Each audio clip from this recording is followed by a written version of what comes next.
Penuntun Saat Teduh Sinode Gereja Kristen Jakarta, Senin 3 Januari 2022. Syukur dan terlindungi.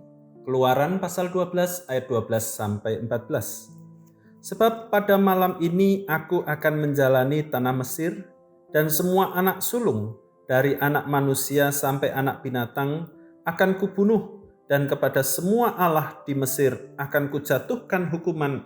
Akulah Tuhan. Dan darah itu menjadi tanda bagimu pada rumah-rumah di mana kamu tinggal. Apabila aku melihat darah itu, maka aku akan lewat daripada kamu.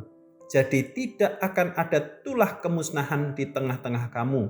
Apabila aku menghukum tanah Mesir, hari ini akan menjadi hari peringatan bagimu. Kamu harus merayakannya sebagai hari raya bagi Tuhan turun-temurun. Kamu harus merayakannya sebagai ketetapan untuk selamanya.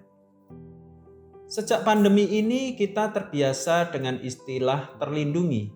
Bahkan pemerintah membuat sebuah aplikasi dengan nama Peduli Lindungi. Aplikasi ini berguna untuk memastikan setiap tempat yang terisi adalah dengan jumlah yang aman oleh orang-orang yang sudah divaksin. Bukan hanya persoalan pandemi saja, untuk semua jenis ancaman bahaya kita memerlukan perlindungan. Karena kita sadar dengan diri kita yang terbatas ini, kita tidak mampu melindungi diri kita sendiri jika tidak ada sesuatu yang lain yang melindungi kita. Berkendara sepeda motor butuh helm, saat panas terik atau hujan membutuhkan payung, terik matahari butuh kacamata hitam, dan sebagainya. Dan seharusnya kita patuh dan merasa bersyukur karena dengan adanya perlindungan itu kita dapat tetap menjalani aktivitas dengan lancar walaupun ada ancaman bahaya. Pada nas hari ini perlindungan yang dibutuhkan bangsa Israel lebih dari sekadar ancaman biasa. Perlindungan yang dibutuhkan bangsa Israel adalah perlindungan dari murka Allah atas kekerasan hati terhadap dosa yang dilakukan bangsa Mesir.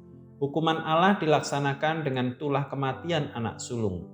Namun, yang memberikan perlindungan bagi bangsa Israel bukan hanya sekadar karena mereka bukan rakyat Mesir, tetapi mereka terlindungi hanya karena ada darah yang dioleskan di depan pintu setiap rumah orang Israel.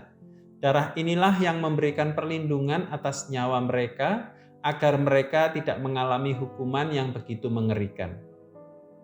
Dan Tuhan menginginkan keselamatan bangsa Israel dari hukuman ini menjadi perayaan dan ketetapan selama-lamanya.